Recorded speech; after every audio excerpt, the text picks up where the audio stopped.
আল্লাহ তাআলা ইবাদতের কথা বলার সময় জিন ইনসান একত্র করলেন, কিন্তু ক্ষতির কথা বলার সময় আল্লাহ জিনত মাইনাস করে দিলেন। কারণ কি? আল্লাহ যত সৃষ্টিকুল আছে সমস্ত সৃষ্টিকুলের ভিতরে আল্লাহ সবচাইতে ভালোবাসেন কাকে? এ কথা জোরে বলা লাগবে। আমরা মানুষের দল, তাহলে আল্লাহ আমাদেরকে ভালোবাসে, এ কথা জোরে বললে কি পাপ হবে? পৃথিবীর যত সৃষ্টিকুল আছে সমস্ত সৃষ্টিকুলের কাছে মানুষ যে সেরা, এটা আল্লাহ 4টা শপথ করে বলেছেন। কয়টা? আমরা মিথ্যা কথা বলি, কথায় কথায় শপথ করি। ভোটের আগে এসে দেখবেন অনেক নেতারা শপথ করবে। শপথ করবে না? এখন শপথ করবে না? শপথ করলে সবাই জানে লোকটার মিথ্যা কথা বলবে না। কিন্তু আপনারা বলেন তো আল্লাহ কি মিথ্যা কথা বলে?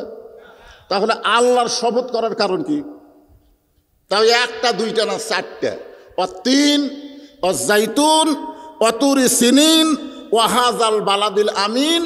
এরপর আল্লাহ বলতেছেন লাকাদ খলাকনাল ইনসানা ফি আহসানি তাকবীম।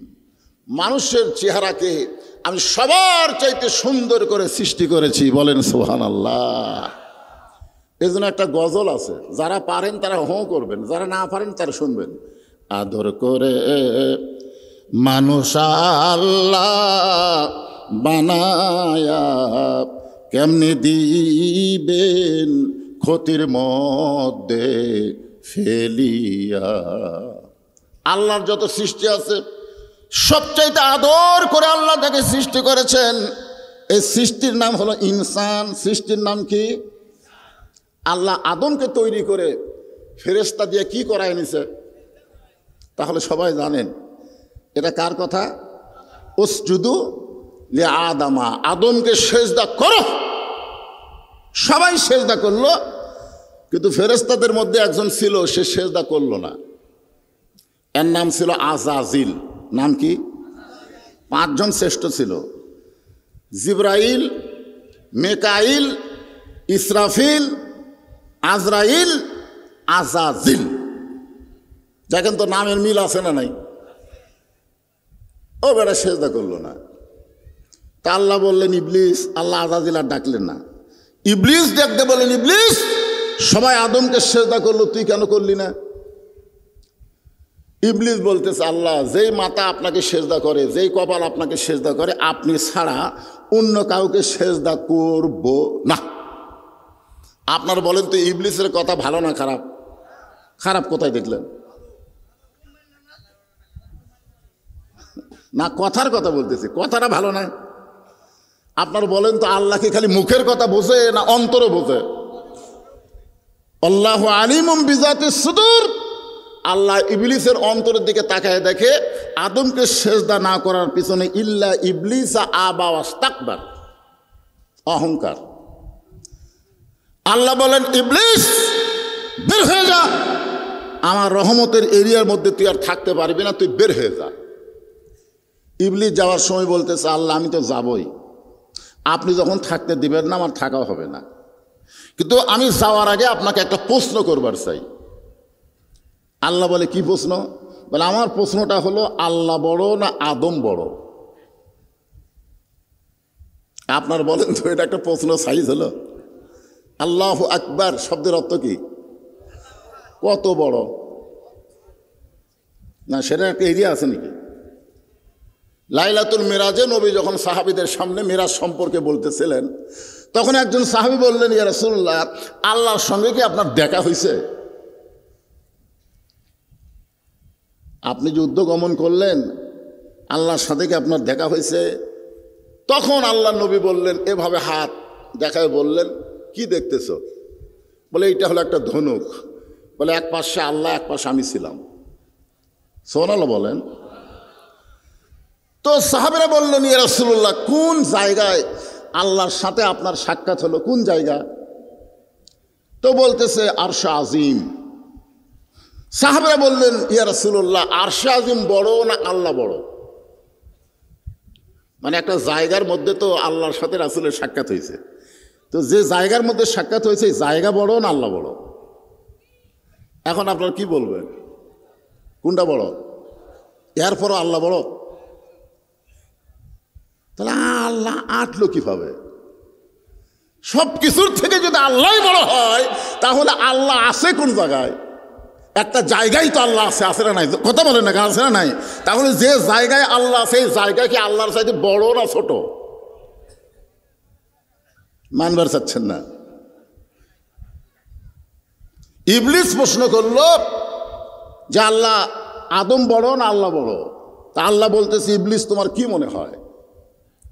শয়তান বলতেছে, আমি 6 লক্ষ বছর আপনাকে সেজদা করলাম, আর আদমকে শুধু একটা সেজদা করিনি। কয়টা? তাহলে একটা সেজদা না করার কারণে আমার 6 লক্ষ বছরের সেজদার খবর কি? 6 লক্ষ বছর কাক সেজদা করছে, আর আদমকে কয়টা করেনি? তাহলে একটা সেজদা না করার কারণে আমার 6 লক্ষ বছরের সেজদার খবর কি? একটা করিনি, তারই জন্য তো আমাকে বার করে দেন। তাহলে আমার 6 লক্ষ বছরের সেজদার কি খবর? তখন আল্লাহ বললেন, ইবলিস, আমি আল্লাহ আদমকে এত ভালোবাসি, আমার চাইতেও অনেক বেশি। একটা সেজদা না দেওয়ার কারণে তোর 6 লক্ষ বছরের সেজদা আমি আল্লাহ বাতিল করে দিয়েছি। এরপরে সুবহানাল্লাহ যারা বললেন না, তারা আমার কথা বুঝবার পারেননি। আমি আল্লাহ আদমকে এত ভালোবাসি, আমার চাইতে অনেক বেশি। আল্লাহর চাইতে আল্লাহ আদম জাতকে বেশি ভালোবাসে। একটা সেজদা না করার কারণে 6 লক্ষ বছরের সেজদা বাতিল করেছে। আর সেই মানুষকে আল্লাহ বলতেছেন, ইন্নাল ইনসানা লাফি খুসর, নিশ্চয় মানুষগুলো ক্ষতির ভিতরে। আপনার বলেন তো এই কথা বলার পিছনে কারণ আছে না? অত্যন্ত ভালোবাসে বাবা সন্তানকে। সন্তানের লাভের চাইতে ক্ষতি কিন্তু বাবার চোখে বেশি পড়ে। বর্তমান সময়ে সন্তান একটা ব্যবসা করতেছে, বাপ যায় বলতেছে, এই তোর লাভ হবে, তোর লাভ হবে। সন্তান রাগ করে বলে, বাবা সবাই বলে এই ব্যবসায় আমার লাভ হবে, আর আপনি কোন লাভ হবে প্রশ্ন করেন? তার মানে বাপ বলতেছে, আমি তো লাভের চাইতে ক্ষতি বেশি দেখতেছি। তুই যদি ব্যবসা করতেছিস, জনগণ বাকি খাবে, টাকা চাইলেই ফিটন দিবে। বর্তমান সময়ে বাকি চাইলে মানুষ গরম হয়ে যায়। জোরে কোন কথা ঠিক কিনা? কথা বলেন। তো এই জন্য আপনারা যারা এখানে বসেছেন, আমরা মানুষ। আল্লাহ কেন ক্ষতির কথা বললেন? এর পিছনে কারণ আছে, আছে না নাই? আল্লাহ বললেন, ইল্লাল্লাযীনা আমানু ওয়া আমিলুস সালিহাতি ওয়া তাওয়াসাউ বিল হক ওয়া তাওয়াসাউ বিস সবর। এখানে 4টা বিষয় আলোচনা হবে। ধরে বলেন কয়টা? সবাই বলেন কয়টা? আমার আঙ্গুরের দিকে তাকায় বলেন। এই যে হুজুরেরা, এরা কোন মাদ্রাসার হুজুররা? এই হাফেজি মাদ্রাসার বাচ্চারা, এরা মাহফিলে এসে খুব ডিস্টার্ব করে। আমি সেদিনও দেখলাম, এই কয়েকজন এক জায়গায় বসে, এরা কিন্তু ওয়াজ শোনে না। এরা ওরকে মাদ্রাসার হুজুর ছাড়া দুনিয়ার কোনো হুজুরকে এরা হুজুরই মনে করে না, খালি ওই মাদ্রাসার হুজুর। আমি একটা মাদ্রাসা করছি, তো আমার বাবুল আক্তার দেখাইছে, আপনারও যারা দাওয়াত দিয়ে তারা দেখছে। ওরা ওই মাদ্রাসার হুজুরের কথা শুনবে, আমি মাদ্রাসার পরিচালক, আমার কথা শুনবেন। হ্যাঁ, আমার হুজুর না কওয়া পর্যন্ত আর হুজুররা আমার ভয় করে, অথচ বাচ্চারা আমার ভয় করে না। তো এরা যে ও শুনবার আসে, কিছুক্ষণ পরে লাফালাফি করে। আর কেউ এই মাদ্রাসার ছাত্র এখানে আছে? দেখেন তো কেউ আছে? খুব ডিস্টার্ব। কারণ 4টা বিষয় আজকে আপনাদের সামনে আলোচনা করা লাগবে। বিশেষ করে আমার মা বোনদের কথা আজকে বলাই লাগবে। জোরে গান ঠিক কিনা? হ্যাঁ, ওনারা অনেক এসেছেন, এই জন্য খুব ধীরস্থির ধৈর্য নিয়ে কথাগুলো শোনা লাগবে। আল্লাহ কোরআনে বলেছেন, ইন্নাল্লাহা মা'আস সাবিরিন, ধৈর্যশীলদের সঙ্গে কে আছে? আরো জোরে বলেন। এই জন্য আমরা ধৈর্যশীল হব, আমাদের সঙ্গে আল্লাহ আছেন। হ্যাঁ, খুব মনোযোগ দিয়ে শুনবেন। 1 নম্বর বিষয় হলো ঈমান। 1 নম্বরে ঈমান। ঈমান যদি ঠিক না থাকে, আপনি যতই আমল করেন, একটা আমলও আল্লাহর দরবারে কবুল হবে না। 3 জন ভালো মানুষ, ঈমান না থাকার কারণে আল্লাহ তাদেরকে জাহান্নাম দিবে। 3 জন ভালো মানুষকে ঈমান না থাকার কারণে আল্লাহ তাদেরকে জাহান্নাম দেবে। তার মধ্যে একটা ভালো মানুষ হলো নবীর চাচা আবু তালেব। নবীর চাচা আবু তালেবের নাম শুনছেন আপনারা? আল্লাহ রাসূল বলেছেন মায়ের পেটে থাকা অবস্থা আমি এতিম ছিলাম, কিন্তু দুনিয়ার আসার পরে আমি আর এতিম ছিলাম না। সাহাবীরা বললেন, ইয়া রাসূলুল্লাহ, মায়ের পেটে আপনি বাপ হারাইছেন আর দুনিয়াতে আসার পরে এতিম ছিলেন না, এটা কেমন কথা?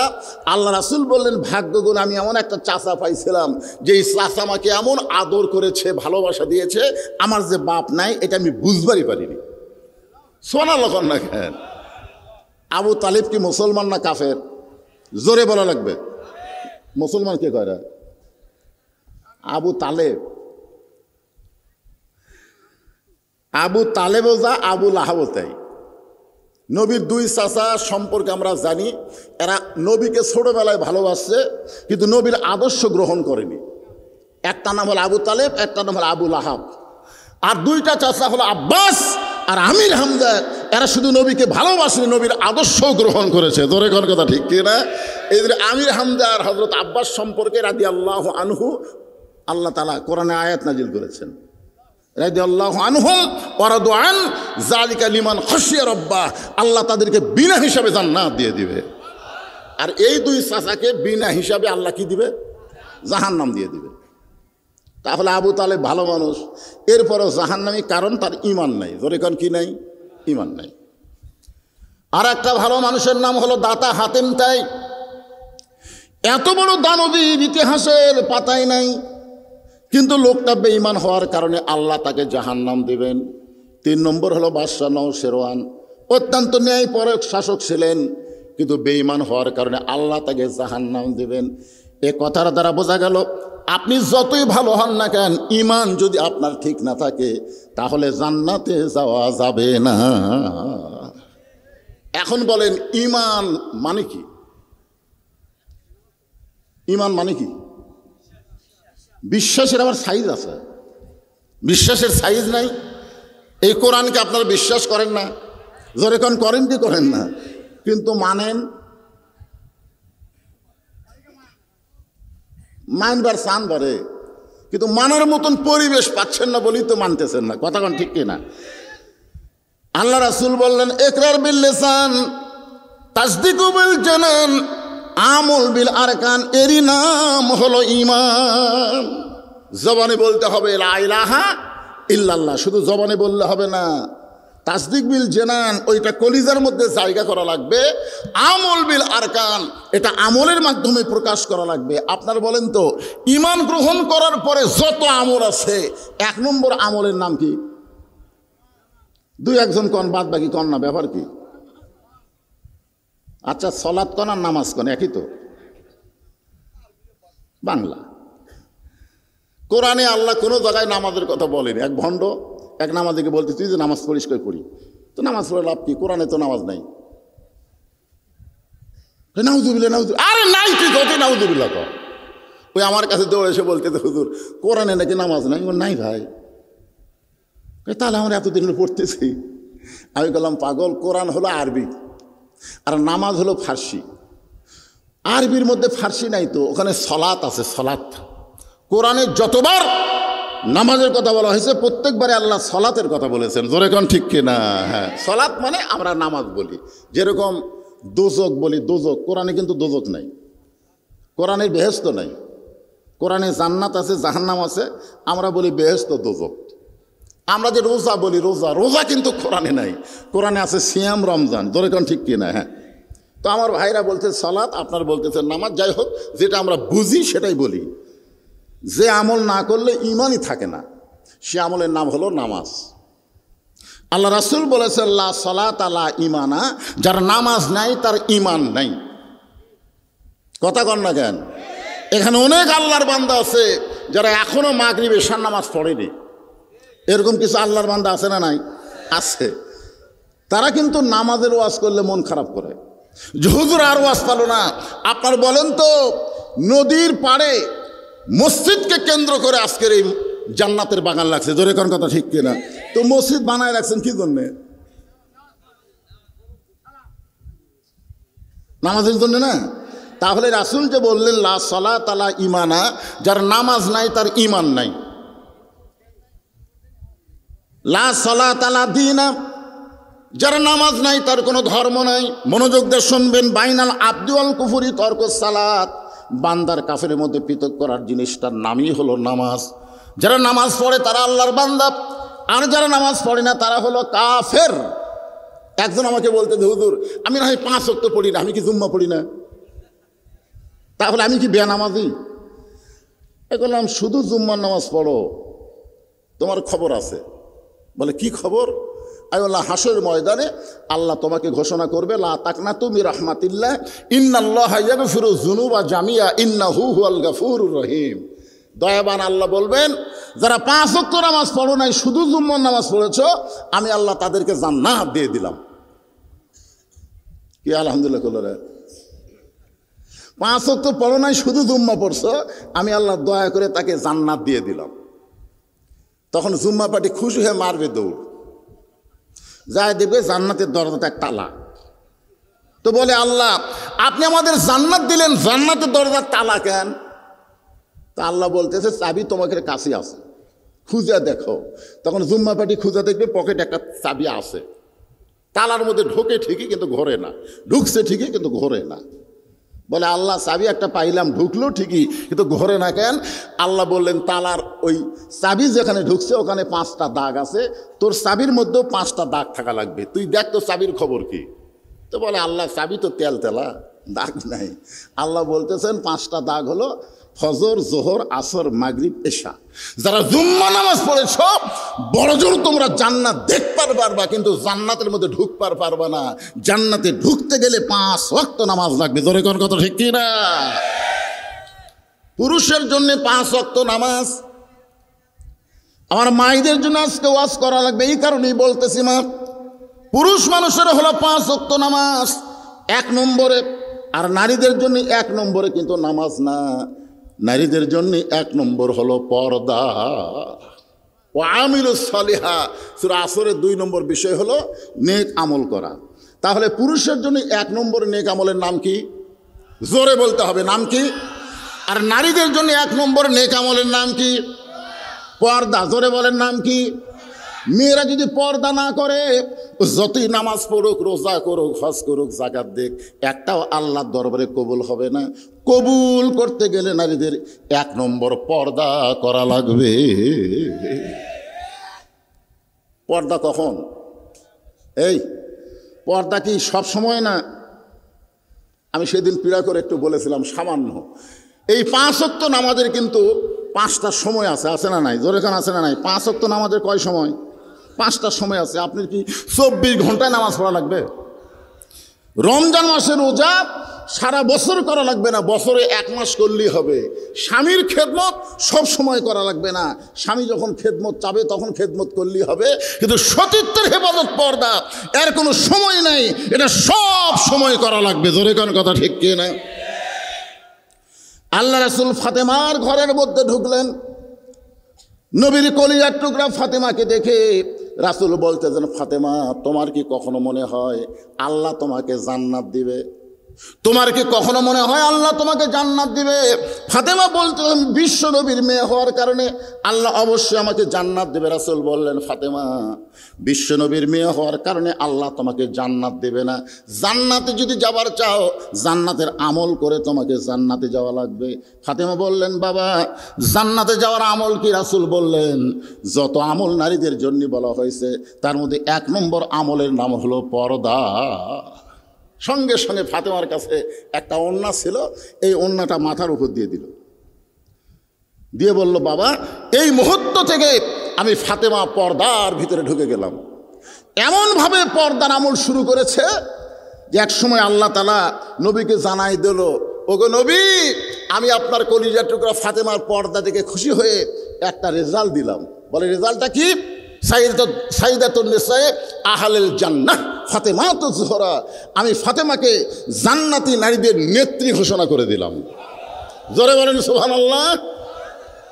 এই খবর শুনে রাসূল এত খুশি হয়েছে, একে তো মেয়ে, নিজের কলিজার টুকরা, আবার জান্নাতি নারীদের নেত্রী। এই খবর যখন আল্লাহর নবী ফাতেমাকে দেওয়ার জন্য রওনা দিলেন, এমন সময় আল্লাহ পাক জানাই দিল, নবী গো, আপনার মেয়ে ফাতেমাকে আমি জান্নাতি নারীদের নেত্রী বানাইলে কি হবে? আপনার মেয়ের আগে একটা মেয়ে জান্নাতে যাবে। নবী চমকে গেলেন যে আমার ফাতেমা হলো জান্নাতি নারীদের নেত্রী, আর সেই ফাতেমার আগে একটা মেয়ে জান্নাতে যাবে। সেই মেয়েটাকে আল্লাহ পাক নবীরে জানাই দিলেন।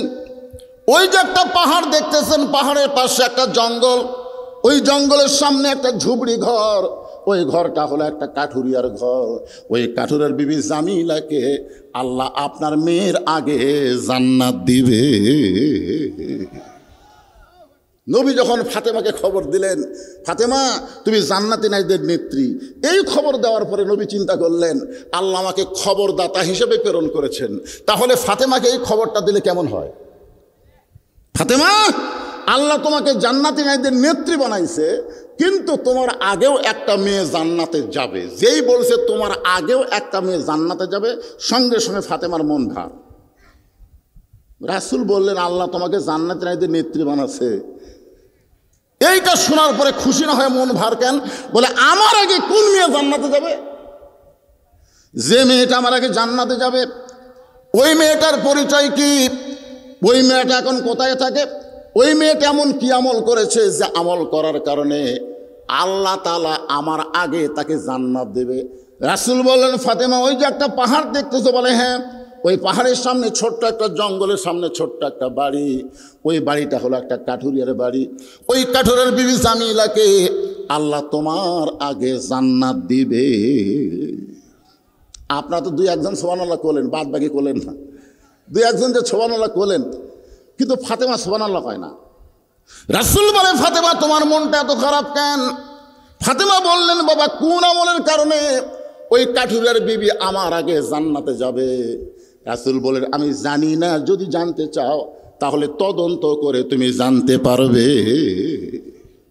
এখন কোন আমলের কারণে কাঠুরিয়ার বউ ফাতেমার আগে জান্নাতে যাবে, এটা মরদ মানুষের শোনা না লাগলেও মেয়ে মানুষদের শোনা লাগবে। জোরে কোন কথা ঠিক কিনা?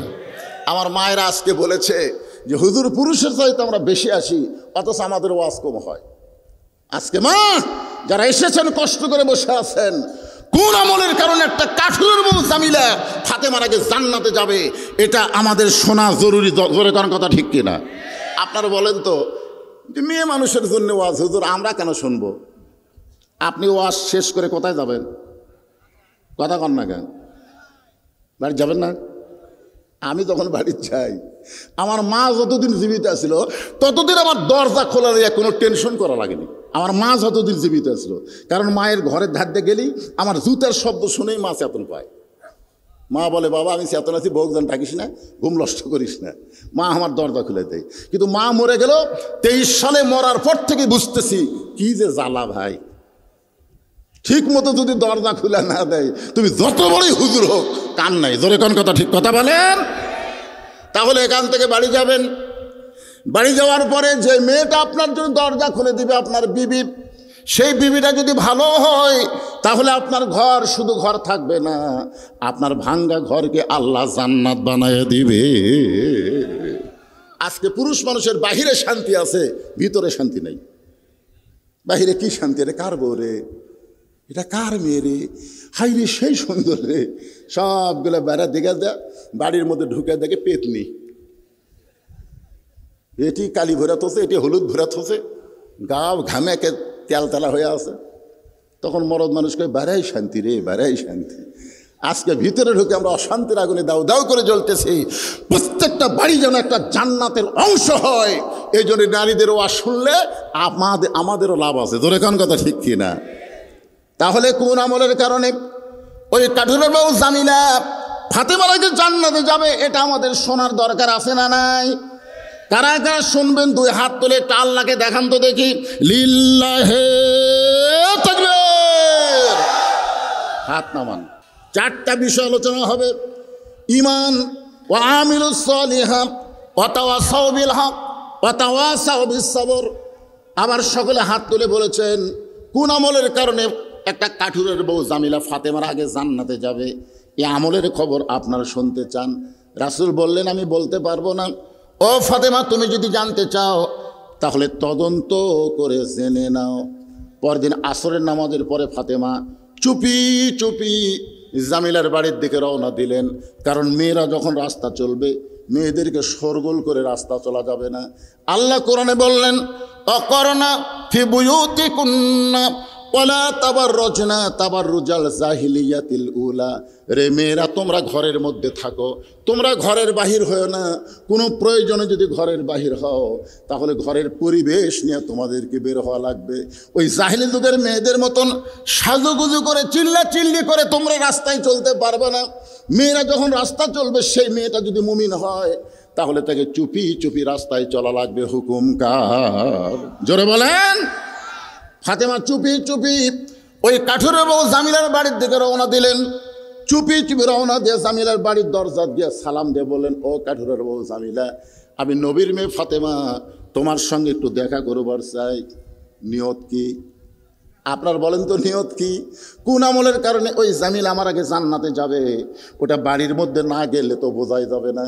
এই জন্যে ফাতেমা বলে, জামিলা, আমি নবীর কলিজার টুকরা ফাতেমা তোমার সঙ্গে দেখা করবার চাই, মেহেরবানি করে তুমি একটু দরজা খোলো। জামিলার দরজা এসে ছোট বাচ্চার মতন কাঁদতেছে। ফাতেমা বলে, কান্দার কারণ কি? জামিলা বলতেছে, আমার সারা জীবনের সাধনা একটা আবার নবীর মেয়েকে দেখতে চাই।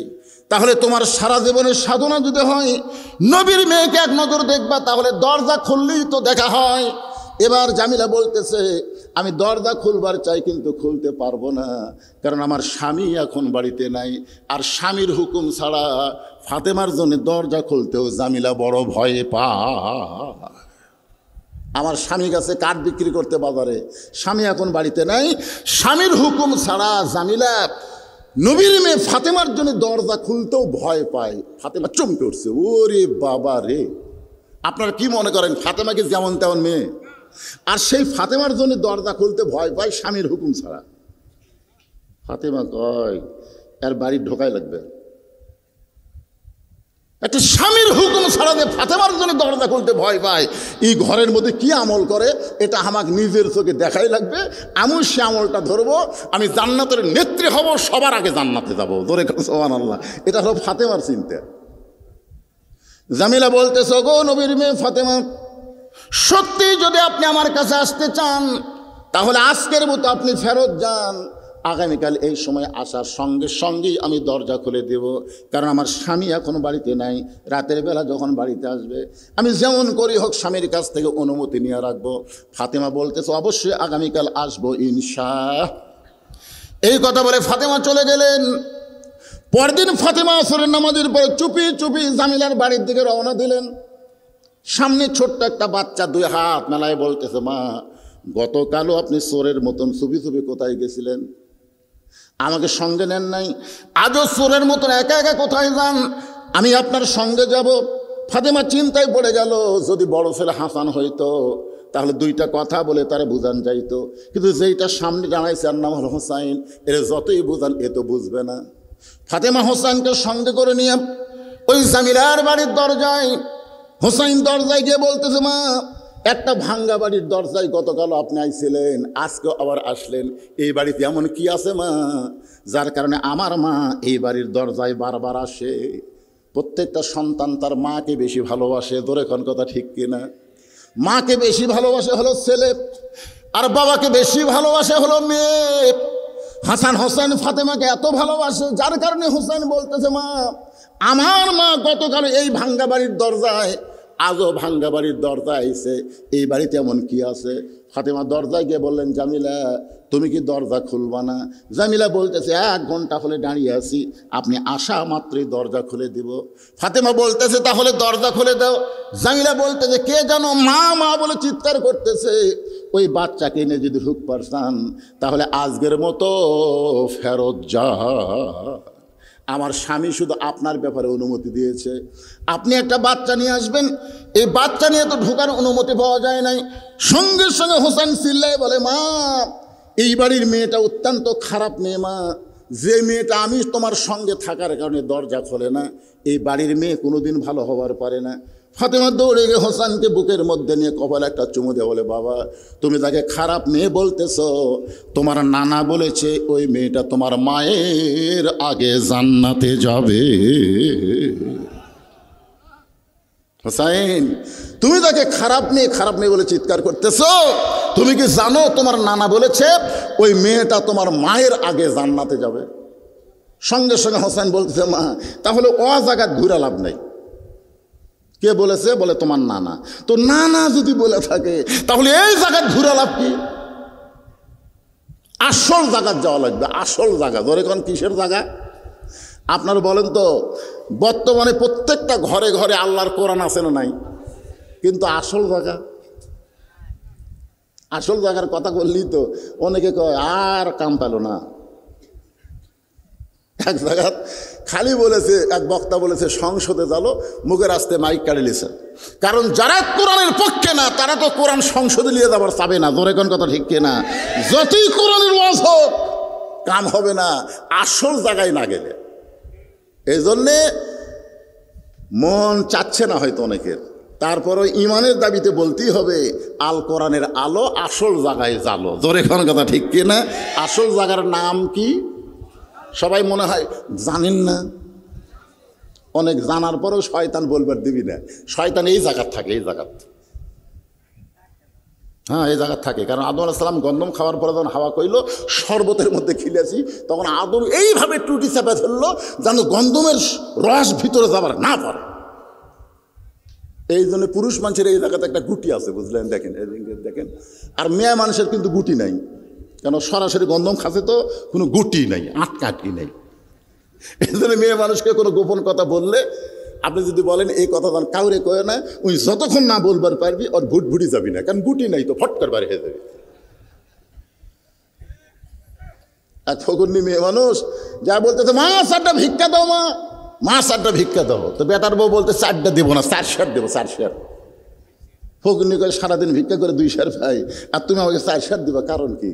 বলে আমার শাশুড়ি আমাকে গাল দিয়ে অন্য বাড়ির পান খাবার গেছে, এই সুযোগে তুমি আইসো, আমি তোমাকে 4 সের চাল দিয়ে সংসার ঢুসা দেবো। ফকুনির বাড়ির শর্ত হলো তুমি যেন কাউরি কইও না। ফকুনির বলতেছে, আল্লাহ শপথ করে বলতেছে, মা কাউরি কমো না, সারাদিন ভিক্ষা করে 2 সের পাই, আর তুমি আমাকে 4 সের দিবে। 4 সের চাল ফকুনি খুশি হয়ে বলতেছে, ওই বাড়ির বেটার বউ আমাকে 4 সের চাল দিয়ে বলতেছে কাউরি যেন কইও না। আমি কাউরি কমো না বাবা, আমি কাউরি কমো না। গোটা ঘাটায় একই জিকির। ওই বাড়ির বেটার বউ আমার 4 সের চাল দিয়ে বলছে কাউরে জান কইও না, আমি কাউরে কমো না। একজন বলতেছে ফকুনের কি হয়েছে? বলে ওই বাড়ির বেটার বউ 4 সের চাল দিয়ে বলছে কাউরে জান কইও না, আমি কাউরে কমো না বাবা, আমি কাউরে কমো না। আপনারা বলেন তুই কি কোয়া বাধ্য স্যার? যেই ফকুন্নি একটা ঝোলার চাল সামলাবার পারে না, তাকে যদি বাংলাদেশ সামলাবার দেন ওই পারবি? এর আগে ফকুন্নিরা আমাকে দেশ সামলাবার চেষ্টা করছে, জোরে ঘন ঠিক কিনা? পারেনি ভাই। ফকুন্নির দিন শেষ, এখন মরদের বাংলাদেশ। জোরে কোন কথা ঠিক কিনা? হ্যাঁ, নারীদের দিন শেষ, নারীরা নারীর জায়গায় থাকবে, পুরুষরা পুরুষের জায়গায় থাকবে। জোরে কোন ঠিক কিনা? আর রিজালু কাওয়ামুনা আলান নিসা, পুরুষরা থাকবে নারীদের উপরে। এটা কি আমার কথা না আল্লাহর কথা? হোসেন বলতেছে, মা এ জায়গায় ঘুরে কোনো লাভ নাই, জায়গা মতো যাইতে হবে। ফাতেমার হাতটা টেনে টেনে নিয়ে যায় আল্লাহর নবীর কাছে। আসল জায়গা হলো আল্লাহর নবী। আপনি যতই চেষ্টা করেন, আজ থেকে 50 বছর আগে আব্দুল আলিম একটা গান গাইছিল, মনে বড় আশা ছিল আমি যাব মদিনায়। এ গান গাইলে কি গুনাহ হবে? তাহলে সবাই বলেন, মনে বড় আশা ছিল আমি যাব মদিনায়। প্রথম যখন এই গান দিনাজপুরে গাইল, কোথায়? দিনাজপুরে। তখন কিন্তু বাংলাদেশ হয়নি, পুরো পাকিস্তান। তখন দিনাজপুরের আলেমেরা বলতেছে, আব্দুল আলিম ভাই আপনি গানটা ভুল বলতেছেন মূর্খ হওয়ার কারণে, আপনি একজন মূর্খ, এ কারণে গানটা ভুল গাইতেছেন। আব্দুল আলিম বলে, আমার কি ভুল হয়েছে? আলেমেরা বলল, আপনি যদি গানই গাওয়ার চান তাহলে বলেন, মনে বড় আশা ছিল যাব মক্কা মদিনায়। আপনি শুধু মদিনার কথা বলেন, মক্কা কেন বাদ দেন? আপনি কি জানেন মক্কায় আল্লাহর ঘর, যেখানে 1 রাকাত নামাজ পড়লে আল্লাহ 1 রাকাত নামাজের সওয়াব দিয়ে দেয়। আব্দুল আলিম কয়, রে মৌলবীরা তাহলে আগে মক্কা। আব্দুল আলিম বলে, কোন? হে রাসূল আপনি বলেন, ইন কুনতুম তুহিব্বুন আল্লাহ ফাত্তাবিউনি ইউহিব্বুকুমুল্লাহ, কেউ যদি আমি আল্লাহকে ভালোবাসতে চাই, আমাকে মহব্বত করতে চাই, তাহলে আপনাকে ইত্তেবা করা লাগবে। আপনাকে ইত্তেবা ছাড়া আমি আল্লাহ পাওয়া যাবে না। আব্দুল আলিম বললেন, ওই মদিনার মানুষটাকে যদি হাত করতে পারো, তার আদর্শ যদি গ্রহণ করো, তাকে যদি কলিজার মধ্যে জায়গা দিবার পারো, তাহলে শুধু মক্কা না, মক্কার মালিক আল্লাহ পর্যন্ত তোমার হয়ে যাবে। আলিমরা কয়, তাহলে ঠিকই তো তাই রে। হিজরত করে যখন নবী মক্কা থেকে মদিনাত গেছিল, মক্কার খবর কি? যেদিন মক্কা বিজয় হলো, সাহাবীরা বললেন, ইয়া রাসূলুল্লাহ, এত বছর পরে যখন মক্কা পাইছি, আমরা আল্লাহর কাবা ঘর জিয়ারত করবার চাই, আমরা কাবা ঘর তাওয়াফ করতে চাই। রাসূল বললেন, চলো যাই, আমারও মন চাচ্ছে। তো আল্লাহ রাসূল বললেন যে 7 পাকে এক তাওয়াফ। কয় পাকে? 7 পাকে এক তাওয়াফ। এই বলে বিসমিল্লাহ করে শুরু হয়ে গেল তাওয়াফ দেওয়া। কিন্তু যখন 4 পাক দিছে, আল্লাহ নবী কাবা ঘরের দরজার কাছে থমকে দাঁড়াচ্ছে। সাহাবীরা বললেন, হুজুর 7 পাকের মধ্যে 4 পাক হলো, এখনো 3 পাক বাকি। রাসূল বলতেছেন, আমরা কাবা তাওয়াফ করব না যতক্ষণ পর্যন্ত কাবার খবর না জানবো। দরজা যখন আসে তাহলে খবর জানারও বুদ্ধি আছে, দরকার আছে না নাই? আল্লাহ রাসূল কাবা ঘরের দরজা খুলে দেখে 360টা মূর্তি। ওমর ফারুক বলে, ছি ছি, এই কাবা ঘর সামনে নিয়ে মদিনা থেকে এতদিন নামাজ পড়ছি, যে কাবা ঘরের মধ্যে মূর্তি। রাসূল বলেন, ওমর তুমি কি মনে করছো এ কাবার কোনো পাওয়ার আছে? কাবার কোনো পাওয়ার নাই। মুয়াজ্জিন এশার আজান দিয়ে যদি তালা না দিয়ে বাড়ি যায়, আর সকালে এসে দেখে মাইক নাই, একটা মুসল্লিও আল্লাহর দোষ দিবি না যে আল্লাহর ঘর আল্লাহ হেফাজত করবি, এ কথা কেউ বলবি না। খালি মুয়াজ্জিনক বলবি, তালা দিস নি কেন, এই তালা দিস নি কেন। তার মানে বোঝা গেল আল্লাহর ঘরের কোনো পাওয়ার নাই যদি আল্লাহ ওয়ালারা ঘরের কাছে না থাকে। জোরে কোন কথা, ঠিক কথা বলেন। আল্লাহ রাসূল সমস্ত মূর্তি বের করলেন, সাহাবীদের বললেন, তোমরা ভাঙ্গা শুরু করে দাও। কি বুঝলেন? ওই মক্কার কোনো পাওয়ার নাই, আসল হলো আল্লাহর নবী। জোরে কোন আসল কে? তিনি যাবেন যেখানে, ইসলামও যাবে সেখানে। হোসাইন মায়ের হাত ধরে আল্লাহর নবীর দরবারে গেলেন। ফাতেমা বলতেছে, বাবা আমার কোনো দোষ নাই, আমি একদিন গেছি কাঠুরার বইয়ের স্বামীর হুকুম পাইনি বলে আমার জন্য দরজা খোলে নাই। আমি দ্বিতীয় দিন গেছি, এ হোসাইন আমাকে আবার যাবার সুযোগ দিল না, তোমার দরবারে ধরে আনলো। বাবা আমার কোনো দোষ নাই, দরকার হলে 10 বার আমি যাইতাম। কোন আমলের কারণে কাঠুরের বউ জামিলা আমার আগে জান্নাতে যাবে, এটা আমাকে জানাই লাগবে বাবা। সঙ্গে সঙ্গে হোসাইন মায়ের হাতটা ছাইড়া দিয়ে এক দৌড়ে গিয়ে নানার হাত চাইবা ধরে বলে, নানা মায়ান্তিকু আনিল হাওয়া ইন হুয়া ইল্লা ওয়াহুই ইউহা। আল্লাহু আকবার। নবীর কাছে যত আয়াত নাজিল হয়, নবী হাসান হুসাইনকে বলে, ওরা শোনার সাথে সাথে মুখস্থ করে ফেলে দেয়। জোরে কান সুবহানাল্লাহ। কি এখনকার বাচ্চারা কি শুনতেছে আর কি মুখস্থ করতেছে? বর্তমান সময় খুব ভালোই চলতেছে। হ্যাঁ, হোসেন আল্লাহর কোরআন থেকে বললেন, আপনি বলেছেন আমি রাসূল কিছুই জানি না, আল্লাহ যতক্ষণ আমাকে না জানায় কাঠুরের বউ কোন আমলের কারণে জান্নাতে যাবে, এটা আমার মা জানার জন্য কাঠুরের বউয়ের কাছে যাবে কেন? আপনার কাছে সব জ্ঞান আছে। কারণ জ্ঞান দিয়েছে কে? আরো জোরে বলেন। যতক্ষণ পর্যন্ত না বলবেন কোন আমলের কারণে ওই কাঠুরের বউ জামিল আমার মায়ের আগে জান্নাতে যাবে, ততক্ষণ পর্যন্ত আমি আর হাত ছাড়বো না। এ বলে নবীর হাত খুব জোর করে ধরছে। সঙ্গে সঙ্গে নবী ডাক দিলেন, আলী। আলী দৌড়ে এসে বলে, লব্বাইক ইয়া রাসূলুল্লাহ, দেখো তোমার বেটা যে জোরে আমার হাত ধরছে। আলী বলতেছে, এই হোসেন, এই নানার হাত ছাইড়ে দে। হোসেন বলতেছে, বাবা আপনি জানেন কি জন্য হাত ধরছে? আমার মাকে এই নানা একটা কাঠুরের বউ জামিলের বাড়ির দরজাত পাঠাছে। আমার মাকে নাকি বলছে যে ওই কাঠুরের বউ জামিলা আমার মায়ের আগে জান্নাতে যাবে। আলী বলতেছে, জোরে ধর, যা ধরছে আরো জোরে ধর। রাসূল কয়, কে রে আলী, তোরে ডাক দিলাম, তুই হোসেনের হাত আমার হাত থেকে খুলে নিবি, আর তুই আরো জোরে ধরতে বলিস কেন? বলার কারণ হলো, আপনি এ কথা কেমনে বলেন? পুরুষ মানুষকে বলেন আবু বকর আগে জান্নাতে যাবে, তারপরে উমর যাবে, তারপরে ওসমান যাবে, তারপরে আলী যাবে। একটা পুরুষও মন খারাপ করবে না। পুরুষের ধান্দা হলো জান্নাত পালি হলো। জোরে কোন কথা ঠিক কি না? আপনারা বলেন তো, কে আগে জান্নাতে যাবে, কে পরে জান্নাতে যাবে? এই চিন্তা আমাদের হবে? আমাদের একটাই চিন্তা, জান্নাত পালি হলো। কিন্তু মেয়ে মানুষ,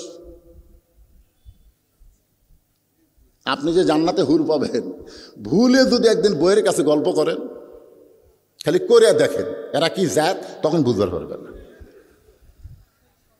আমি একদিন করছিলাম যে আল্লাহ যদি আমাকে জান্নাত দেয় তাহলে আমি হুর পাবো। হুরের নাকের সাইজ এরকম, চোখের সাইজ এরকম, কোরআন থেকে বলতেছি। কিছুক্ষণ পরের দিকে বউ বালুচ বগলের তলে নিয়ে যাচ্ছে। আমি কোথায় যাও? বলে হুর নিয়ে থাকেন, হুর নিয়ে থাকেন, আমার কি দরকার। আমি সেদিন কান ধরে তওবা করছি, আল্লাহ এই বইয়ের কাছে আর কোনোদিন হুরের গল্প করবো না, কেন হুরকেও এরা সতীন মনে করে। জোরে কোন কথা ঠিক কথা কন না কেন ভাই? মেয়ে মানুষদের হিংসা বেশি। যদি আপনার বইয়ের সামনে আপনার মেয়ের তারিফ করেন, আপনার নিজের মেয়ের তারিফ বইয়ের সামনে করে দেখেন। আমি খালি বলছিলাম আমার বড় মেয়ের মাছের তরকারি সেই, মানে মাছ খাচ্ছি না মধু খাচ্ছি। বউ বলতেছে তাহলে মেয়ের বাড়িতে যান, মেয়ে যখন পারে আমি যখন পারি না। এই শালারা কি রে, মায়ের সামনে মেয়ের প্রশংসা করা যায় না, এতে ওরা রাগ করে। জোরে কর কথা ঠিক না? আপনি হাসিনার কাছে খালেদার প্রশংসা করবেন, আর খালেদার কাছে হাসিনা এক সেকেন্ডও চলবি না। জোরে কোন কথা ঠিক না? আলী বলতেছেন ইয়া রাসূলুল্লাহ, আপনার মেয়ে হলো খাতুনে জান্নাত, সমস্ত জান্নাতের একদের নেত্রী হবে, তার সামনে কেন বলা লাগবে ওই কাঠুরে বউ জামিলা আগে জান্নাতে যাবে? রাসূল বলে আলী রে, কোন আমলের কারণে ওই কাঠুরে বউ জামিলা ফাতেমার আগে জান্নাতে যাবে আজকে তোমাকে বলার হুকুম দিলাম। আলী বলতেছে হুজুর আপনি কিন্তু নিষেধ করছিলেন। রাসূল বলতেছে আমি নিষেধ করছিলাম, কিন্তু তোমার বেটা যে জোরে হাত ধরছে আজকে তোমাকে বলার হুকুম দিলাম। ফাতেমা দৌড়ে গিয়ে বলে ওই জামিলা আমার আগে কোন আমলের কারণে জান্নাতে যাবে আপনি জানেন? আলী বলতেছে জানি, কিন্তু বলা নিষেধ ছিল। বলা নিষেধ ছিল এই জন্য বলি নাই, কারণ বললি আমার সঙ্গে তোমার একটা জ্ঞানজাম বেঁধে যেত। জোরে কোন কথা ঠিক কিনা? কিন্তু আজকে যখন আল্লাহ নবী বলার হুকুম দিয়েছে আমার কোনো আপত্তি নাই। ফাতেমা বলতে তাহলে বলেন কোন আমলের কারণে জামিল আমার আগে জান্নাতে যাবে? আলী বলতেছেন ফাতেমা ধৈর্য নিয়ে তোমাকে শুনতে হবে, কারণ এক মেয়ের প্রশংসা আর এক মেয়ের কাছে করলে ওই মেয়ে কোনো সময় ধৈর্য ধারণ করতে পারে না, অধৈর্য হয়ে যায়। জোরে কোন কথা ঠিক কিনা? তুমি ধৈর্য ধারণ করো। সঙ্গে সঙ্গে ফাতেমা আল্লাহর কোরআন থেকে তেলাওয়াত করলেন ইয়া আইয়ুহাল্লাযীনা আমানুস্তাঈনু বিসসবরি ওয়াসসালাত ইন্নাল্লাহা মা'আস-সাবিরিন। আলী বলতেছে এজলেস ইয়া ফাতেমা, তাহলে ফাতেমা তুমি বসো। হযরত আলী শুরু করলেন ফাতেমা তোমার কি মনে আছে একদিন দুপুর বেলায় তুমি আমার কাছে যে কাঁদতেছিলে, আমি তোমার চোখের পানি মুছে দিয়ে বললাম ফাতেমা কি জন্যে কাঁদতেছ? ফাতেমা বলতেছে আপনি কি জানেন আপনার দুইটা সন্তান হাসান হোসাইন না খেয়ে ঘুমায় গেছে। ঘুম থেকে চেতন পাওয়ার পরে বায়না ধরবে খাওয়ার। কোনো সন্তান বাপের কাছে বায়না ধরে না, প্রত্যেকটা সন্তান বায়না ধরে তার মায়ের কাছে। জোরে কোন ঠিক কিনা? ফাতেমা বলতেছে আমি গোটা বাড়ি খুঁজে দেখলাম, বাড়ির মধ্যে খাওয়ার কিছু নাই, আপনার পকেটের মধ্যেও পয়সা নাই। ওগো স্বামী, কিন্তু হাসান হুসাইন চেতন পাইলে খাবার চাইবে, তখন আমি কি করব? এই জন্য আপনার কাছে একটা উপায় নিয়ে আইছি। আলী বলে ফাতেমা কি উপায়? বলে এই ওন্নাটা আপনার হাতে তুলে দিচ্ছি, এই ওন্নাটা বিক্রি করে যেই টাকা হবে সেই টাকা দিয়ে হাসান হোসেন ঘুম থেকে ওঠার আগেই আপনি বাজার থেকে খাবার নিয়ে আসবেন। আলী বলতেছেন ফাতেমা তোমার ওন্নাটা আমি জামার পকেটের মধ্যে ঢুকাইলাম। ফাতেমা যে ওন্নাটা হযরত আলীকে বিক্রির জন্য দিয়েছে এই ওন্নাটা জামার পকেটের মধ্যে ঢুকায় বাজারের মধ্যে ঘুরতেছে। আলীর মনের মধ্যে খালি চিন্তা হয় ওন্নাটা বিক্রি করে বের করে যখন বিক্রি করবার যাব, যদি খরিদ্দার জিজ্ঞাসা করে আলী ভাই ওন্না হলো মেয়ে মানুষের বস্তু, ওন্না মেয়ে মানুষ ব্যবহার করে, এই ওন্নাটা বিক্রি করতেছেন, ওন্নাটা কার ওন্না? আমি যদি বলি আমার বইয়ের ওন্না, তাহলে খরিদ্দার মনে মনে চিন্তা করবে যে পুরুষ মানুষ বইয়ের জিনিস বেচা খায়, এই পুরুষ হলো দুর্বল পুরুষ। আপনাকে রাখা বইয়ের জিনিস আপনার বেচা খান? কথা কয় না। বইয়ের জিনিস আপনার বেচেন, যারাই বেচে বুঝবেন তারাই দুর্বল। স্বামী ভাত খায় আর বইয়ের গলার দিকে তাকা থাকে। বউ বলে কি দেখেন গো? কই হতে হচ্ছে না, হতে হচ্ছে না। কি হতে হচ্ছে না? বলে আমার জমির ধারে একটা জমি বাড়াইছে 80,000 টাকার দাম, আমার 60,000 টাকা আছে, 20,000 টাকা হলেই জমিটা হয়। বউ বলতেছে ইন্নাল্লাহ মা সাবরিন, ধৈর্য ধরেন, এ বছর হবে না সামনে বছর হবে। স্বামী বলতে তোর বাপের জায়গা যে আমার জন্য 1 বছর থুবি। বউ বলে আমার উপর রাগ করেন কেন? স্বামী বলতেছে রাগ করি না তো, তোর আক্কেল নাই। তুই যে মালা গলার দেখে ভাত খিলাচ্ছিস, যে মালার দিকে আমি বারবার তাকাই, এই মালাটা আমাকে দিলে কি হয়? বউ বলতেছে এটা কি তুমি কিনা দিছো? এটা বিয়ের সময় আমার বাপ দিছে। আরে বিয়ের সময় তোর বাপ দিছে, আমি তোমার শিখে যাচ্ছি? মালা সোনার হতে পারে কিন্তু সাইজ নাই। বর্তমানে যে সাইজের সোনার বালা বাজারে নামছে তোর তার ঢপ আছে। তুই খালি মালা আমাকে দে, মুসলমানের বাচ্চা, কান ধরে তওবা করতেছি, আগামী বছর এই সময়ে তোকে 2 ভরে সোনার মালা দেবো রে। এমন চাটি বাড়ছে, বউ খুলে দিছে, ওই বাজারে যে বেচছে, বিক্রি করে জমি কিনছে। 1-8 বছর হয়ে যায়, ওই আর মালা দেওয়ার কথা কয় না। মেয়ে মানুষ দেখবেন সব জায়গায় হিসাব না থলেও কত জায়গায় কিন্তু হিসাব থইকে থয় না। বউ বলতেছে কে গো, গত বছর এই সময়ে আপনি জমি কিনলেন আমার গলার মালা বিক্রি করে, 1 বছর হয়ে গেল আমার গলা খালি আছে, আপনি কি মালা দিবেন না? স্বামী বলতেছে তুই কি বধূষিত ওয়াজ শুনিস নি? বউ কই বধূষিত আবার কি ওয়াজ করলো? বধূষিত ওয়াজ করছে মেয়েরা কেবলমাত্র এক ব্যক্তির জন্য সাজতে পারবে, সেই ব্যক্তি হলো তার স্বামী। স্বামী ছাড়া অন্য কোনো পুরুষের জন্য সাজাই যায় রে। তা তুই গলাত মালা পড়বি কার জন্যে? বল কার জন্য পড়বি? আমার জন্যই তো গলাত মালা পড়বি। তো মালা ছাড়াই যদি ভালো লাগে, মালার কি দরকার রে? ভালোবাসা হলো কলিজার জিনিস। জোরে কর কথা, ঠিক না? বউ কই আল্লাহ আচ্ছা সিটার রে। এরকম স্বামী আছে না নাই? বইয়ের জিনিস বিক্রি করে খায়। হযরত আলী বলে ফাতেমা আমার মনের মধ্যে চিন্তা, যদি বিক্রি করার সময় খরিদ্দার জিজ্ঞাসা করে আলী ভাই ওন্নাটা কার, আর আমি কেমনে বলবো আমার বউ ফাতেমার? পকেটের মধ্যে ওন্না নিয়ে গোটা বাজার ঘুরতেছি, বের করে বিক্রি করার সাহস পাচ্ছি না। এমন সময় খরিদ্দার আমাকে সালাম দেয়, বলে আলী ভাই আমার মনে হয় আপনি কিছু বিক্রি করবেন। আমি আলী চমকে গেলাম, পকেটের মধ্যে ওন্না, আর খরিদ্দার বলতেছে আমার মনে হয় আপনি কিছু বিক্রি করবেন। আমি তাকায় দিকে খরিদ্দার একটা ব্যাগ আমার সামনে ধরলো। আমি দেখলাম ব্যাগের মুখ খোলা, ওই ব্যাগের মধ্যে ওন্না ঢুকানোর সঙ্গে সঙ্গে ওই খরিদ্দার ব্যাগের মুখটা চাইপা ধরলো, একটাবারও ওন্নার দিকে তাকাইলো না। আমার হাতে 6টা দিরহাম দিয়ে খরিদ্দার কোথায় যেন হারিয়ে গেল। আলী বলতেছেন ফাতেমা ওই 6টা দিরহাম নিয়ে এক দৌড়ে আমি খাবার দোকানে গেলাম। দোকানদারকে বললাম ভাই বেশি দেরি করো না, কারণ 6টা দিরহামের যে খাবার হবে এই খাবারটা টোপলা করে আমার কাছে দাও। আমার হাসান হোসেন ক্ষুধা নিয়ে ঘুমের মধ্যে আছে, ঘুম থেকে চেতন পাইলি মায়ের কাছে বায়না ধরবে। আলী বলতেছেন ফাতেমা দোকানদার 1 টোপলা খাবার যখন আমার হাতে দিবে, এমন সময় পকেট থেকে 6টা দিরহাম বের করে দোকানদারকে দেব, হঠাৎ একটা ফকির এসে আমার সামনে কান্দের বলে আলী ভাই আজকে 3 দিন হলে আমার বাড়িতে কোনো খাবার নাই, যদি পারেন আল্লাহর রাস্তায় আমাকে দান করেন। আমি আলী চমকে গেলাম, কারণ আল্লাহর কোরআন আমার সামনে এসে বলতেছে আম্মা সাইলা ফালা তানহার, আলী রে সাইলকারীকে খারাপ ব্যবহার করে ফিরে দিস না।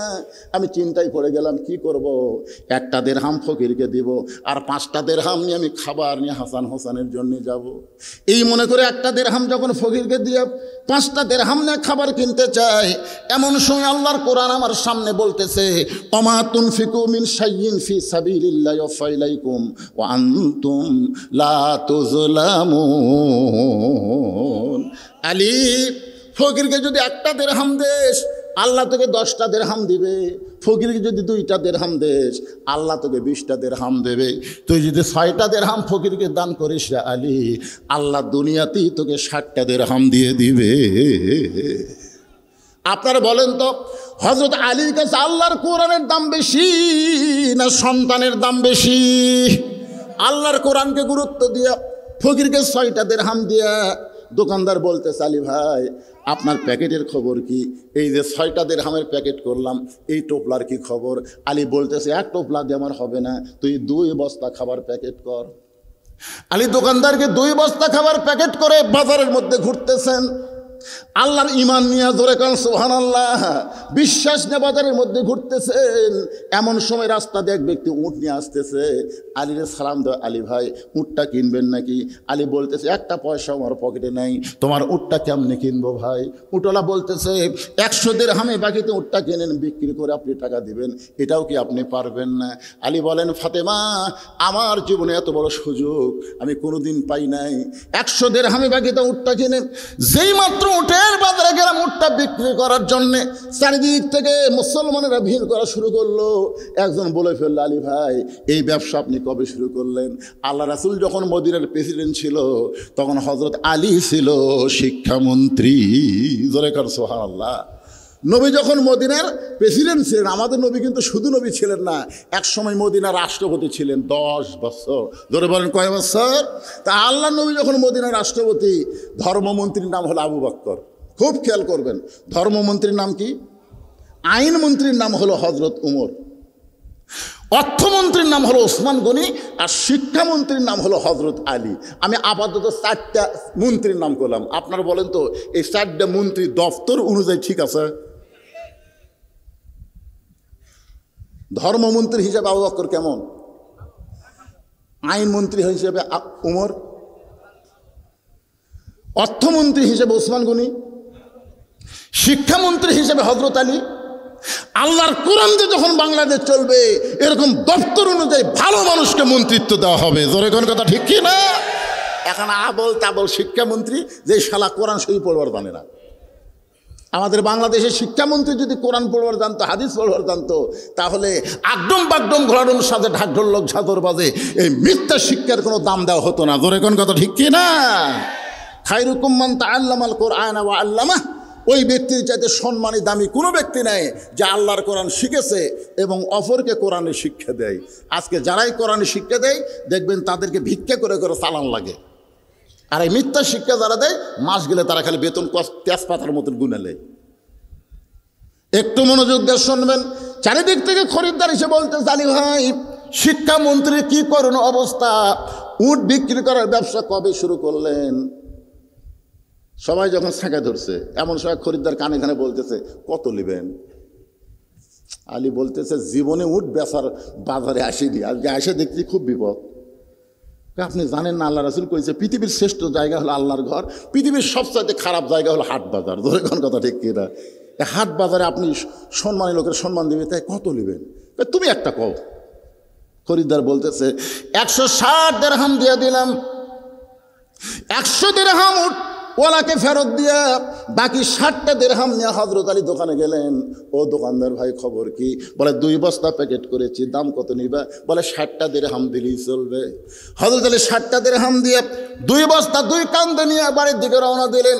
এতক্ষণ ফাতেমা বসেছিল জানলার কাছে আর হাসান হোসেনের দিকে তাকায় আছে, ঘুম থেকে যেন চেতন না পায়, কারণ চেতন পাইলেই ওরা খাবার বায়না ধরবে আর অন্য বিক্রি করবার গেছে। এত সময় বাজারের মধ্যে মরদ কি করতেছে? চিন্তা আছে না নাই? দরকার আছে না নাই? জানলার ধারে বসে আছে। হঠাৎ ফাতেমা দেখতে পায় তার স্বামী 2 বস্তা কান্দে নিয়ে আসতেছে। ফাতেমা চিন্তায় পড়ে গেল, অন্য বিক্রির টাকা দিয়ে বড় জোর 1 টোপলা খাবার হবে, এই 2 বস্তা খাবার কোথায় পাইলো? আস্তে করে জানলা থেকে উঠে এসে ঘরের দরজা লাগিয়ে দিল, খিল মারছে। ধরে কি মারছে? হযরত আলী দরজা এসে, আসসালামু আলাইকুম আহলাল বাইত। ফাতেমা বলতেছে, ওয়ালাইকুম আসসালাম। দরজা খোলা যাচ্ছে না। আলী বলতেছে, ফাতেমা 2 বস্তা কান্দে নিয়ে আইছি গো, খুব ওজন লাগতেছে, তাড়াতাড়ি দরজা খুলে দাও। ফাতেমা বলতেছে, অন্য বিক্রি করার টাকা দিয়ে বড় করে 1 টোপলা হবে, 2 বস্তা কোথায় পাইলেন? যতক্ষণ না বলবেন ততক্ষণ দরজা খুলবো না। আপনি কি মনে করছেন 10,000 টাকা বেতন পান, 20,000 টাকা বাসা ভাড়ার চাকরি করে?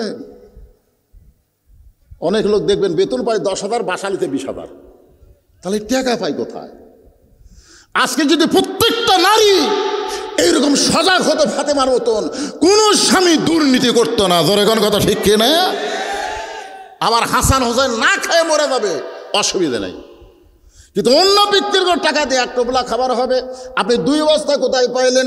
যতক্ষণ না বলবেন ততক্ষণ দরজা খুলবো না। আলী বলতেছেন ফাতেমা দরজা খুললেই আমি বলবো। ফাতেমা বলতেছে আগে বলেন তারপরে দরজা খুলবো। আলী বলতেছে দরজা খুললেই আমি বলবো। ফাতেমা বলতেছেন আগে বলেন তারপরে দরজা খুলবো। এমন সময় আল্লাহর কোরআন বলতেছে আলী আর-রিজালু কাওয়ামুনা আলান নিসা, পুরুষেরা নারীদের উপরে থাকবে। যতক্ষণ ফাতেমা দরজা না খুলবে ততক্ষণ তুমি বলবা না। জোরে কোন সুবহানাল্লাহ। পুরুষেরা নারীদের উপরে থাকবে না তলে থাকবে? তো দরজা খুললে তারপরে বলবে তুমি পুরুষ, আর ফাতেমা হলো নারী।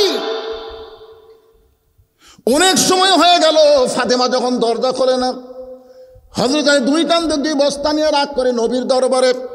আল্লাহ নবী তখন বসেছিলেন, হযরত আলীর কাঁধে দুই বস্তা খাবার দেখায় নবী আমার দৌড়ে উঠলেন। ওঠার পরে জোরে এসে আলীর কপালে একটা চুমা দিয়া, আলীর কপালে একটা চুম্বন দিয়া নিজে দুই কাঁধ থেকে দুইটা বস্তা নামায় নিলে। রাসূল বলে আলী তোমার কাঁধ থেকে দুই বস্তা নামাই দিলাম, তোমার কপালে চুমা খেলাম, এরপরেও তোমার মুখটা ভার কেন? একটু আনন্দ করো, খুশি হও। কপালে চুমা দিলাম, কাঁধ থেকে দুই বস্তা নামাই নিলাম, এরপর মুখটা ভার কেন? আলী বলতে হুজুর আপনি ভালো, কিন্তু আপনার মেয়ে। রাসূল বলে কি বলবো চাচ্ছা, বাপের কাছে মেয়ের একটু কথা বললে বাপের কলজা তাকাত লাগে না, যখন লাগে কে লাগে না। নবী যে শুধু নবী ছিলেন না, নবী ছিলেন পৃথিবীর একজন শ্রেষ্ঠ বাবা। ধরে খান সুবহানাল্লাহ। আমাদের নবী শুধু নবী ছিলেন না, তিনি শ্রেষ্ঠ রাষ্ট্রপতি ছিলেন। আমাদের নবী শুধু নবী ছিলেন না, পৃথিবীর শ্রেষ্ঠ সেনাপতি ছিলেন। ধরে খান কথা ঠিক কিনা? যেই দিকে যাবেন আমাদের নবীর উপরে আর কেউ। এই জন্য আল্লাহ বলেছেন লাকাদ কানা লাকুম ফি রাসূলিল্লাহি উসওয়াতুন হাসানা। যদি সফলতা অর্জন করতে চাও রাসূলকে তোমাদের আদর্শ হিসেবে গ্রহণ করে নাও। আমার নেতা তোমার নেতা বিশ্বনবী মুস্তাফা। ধরে কোন কথা ঠিক কিনা? আমার নেতা তোমার নেতা। ঘুম ধরতেছে নাকি? আল্লাহর নবী বলে আলী আমার মেয়ে সম্পর্কে কি বলবার চাও? আলী বলতেছে রাসূলুল্লাহ কমপক্ষে 50 বার বলেছি দরজা খুললে বলবো, কিন্তু দরজা খোলেনি দেখে রাগ করে আপনার কাছে আইছি। রাসূল বলে আলী রাগ করে আসোনি, আমার মেয়েই তোমাকে আমার কাছে পাঠায় দিচ্ছে। আলী চুপ করে বলে হুজুর আমার মেয়ে আপনার কাছে আমার কেন পাঠাইছে? আরে পাগল, যদি ফাতেমা দরজা খুলতো তাহলে তুমি তো বস্তা নিয়ে আমার কাছে আসতে না, তুমি আসলেও খালি খালি আসতে, বস্তা থুইয়া তারপরে। ধরে কোন কথা ঠিক কিনা? তুমি জানো আলী ফাতেমার ওড়না কে কিনেছে? এ খরিদ্দারকে তুমি চিনো? আলী বলতেছেন আমি তো চিনি না। রাসূল বলে আলী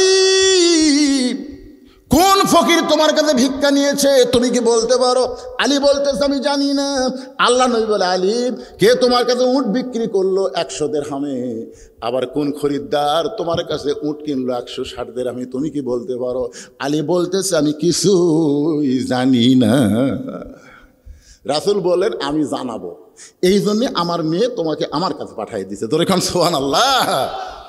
এখন কোন খরিদ্দার তোমার কাছে ওড়না কিনলো? কে তোমার কাছে 6টা দিরহাম ভিক্ষা নিল? কে তোমার কাছে উট বিক্রি করলো? আর কে তোমার কাছে উট কিনলো? যদি জানতে চাও এজলেসি আলী ধৈর্য নিয়ে বসে যাও। এখন হযরত আলী বসে গেছে, রাসূল বলবে আলী যদি শোনার জন্য বসে আপনার কি উঠবেন নাকি? আলীর মতন মহামানব আলী ছিলেন আপনারা। মাদিনাতুল ইলমে ও আলী ও বাবুহা। রাসূল হচ্ছে ইলমের শহর, আলী হচ্ছে তার দরওয়াজা। ধরে কোন সুবহানাল্লাহ। আর সে আলী বসে গেছে এত বড় জ্ঞানী হয়ে। আলীর মতন জ্ঞানী কেউ নাই, আলীর মতন বীর কেউ নাই। আলী যেদিকে তাকায় সেদিকে আল্লাহ রহমত। জোরে কর সুবহানাল্লাহ। রাসূল পর্যন্ত বলেছে তোমরা শুনলে আশ্চর্য হবে, তোমাদের মাঝখানে এমন একজন মহামানব বসে আছে যে আমি নবীর চাইতেও 2 দিক দিয়ে শ্রেষ্ঠ। তখন সাহাবীরা তো সুবহানাল্লাহ কয় না, আপনার দিকে সুবহানাল্লাহ বলেন। সাহাবীরা কয় না হুজুর আপনার চাইতে শ্রেষ্ঠ, এইটা মানাই যাবে না। রাসূল বলে আমি মানি। সাহাবী বলেন তাহলে বলেন তো কোন দিক দিয়ে? বলে তোমরা বলো বাবা আদম থেকে আমি নবী পর্যন্ত প্রত্যেকটা নবীর বউকে আল্লাহ জান্নাত দিবার পারে, কিন্তু জান্নাতে এদের শেষ নেত্রী কোনো নবীর বিবি হতে পারবে না। এমনকি আমি নবীর যে বউগুলো আছে কোনো বউ জান্নাতে এদের নেত্রী হবার পারবে না। আমার খাদিজা হবে 10 জন নারীদের মধ্যে, 10 জন জান্নাতি নারীদের মধ্যে একজন। ধরে কোন সুবহানাল্লাহ। জান্নাতের একজন নেত্রী যিনি হবে তিনি আমার কলিজার টুকরা ফাতেমা। ওই কলিজার টুকরা ফাতেমার স্বামী যিনি, তিনি হলেন পৃথিবীর শ্রেষ্ঠ স্বামী। বাবা আদম থেকে আমি নবী পর্যন্ত নবীর সন্তান আর নবী হওয়ার পরে জান্নাতি তো হবেই, কোনো সন্দেহ নেই। কিন্তু জান্নাতি যুবকদের সর্দার হবে এমন কোনো নবীর কথা ইসলামে নাই। জান্নাতি যুবকদের সর্দার হবে আমার কলিজার টুকরা হাসান হোসাইন সাইদুস শাবাবে আহলেল জান্নাহ। জোরে সরে করেন সুবহানাল্লাহ। এই হাসান হোসেনের বাবা যিনি, তিনি পৃথিবীর শ্রেষ্ঠ বাবা। আপনারা বলেন তো আলী কোন দিক দিয়ে দুর্বল? একটা সাইড আপনারা দেখান। এই যে নামাজের ওয়াজ করতেছিলাম পুরুষের জন্যে, আল্লাহ রাসূল বলেছেন আমার আলী কাবার দিকে মোতাওয়াজ্জা হয়ে নামাজ আদায় করে, কিন্তু প্রত্যেকটা সেজদা আল্লাহর কুদরতি কদমে দেয়। ধরে কারণ সুবহানাল্লাহ, প্রত্যেকটা নামাজের সেজদা আল্লাহর কুদরতি কদমে দেয়। আর আমরা নামাজ পড়ি কি সবার শেষে এসে আগে যাওয়ার ধান্দা। ঘন্টার পর ঘন্টা চাষ চলে থাকে, একবার ঘড়ি দেখে না, একবার ঘড়ি দেখে না। আর 5 মিনিট আগে যদি মসজিদে যায়, ওরে বাবা ওর যে কি রোগ ধরলো। ওইখানে ঘড়ির দিকে তাকাই, মসজিদ দেওয়াল ঘড়ির দিকে তাকাই, ঘড়ির দিকে তাকাই, দেওয়াল ঘড়ির দিকে তাকাই। সাইডে একজনকে বলতেছে আর কয় মিনিট ভাই? এখনো 3 মিনিট। আজ ঘড়ি লড়তেছে না, আজ ঘড়ি লড়তেছে না। অথচ আল্লাহর ঘরে ঢোকার সময় নিজের স্বীকারোক্তি দিয়েছে আল্লাহুম্মা আফতাহলি আবওয়াব রাহমাতিক। এই দরজা হলো আল্লাহ রহমতের দরজা। যখন সুবহানাল্লাহ, আপনি সেই দরজা দিয়ে যেই ঘরে ঢুকলেন, যতক্ষণ আপনি মসজিদে থাকবেন নামাজের আকামত দেওয়ার আগ পর্যন্ত, ততক্ষণ অবারিত রহমত আল্লাহ আপনার উপর বর্ষণ করবে। যখন সুবহানাল্লাহ। আর সেই মসজিদে গেলে খালি বারবার যাত্রার প্যান্ডেলে সারা রাত কোন দিকে গেল, একবার ঘড়ি দেখবি না। কোরআনের মাহফিল আসলে বারবার ঘড়ি দেখবি, কে হুজুর কয়টা বন্ধ করবি রে? এখনই না 12টা বাজলো।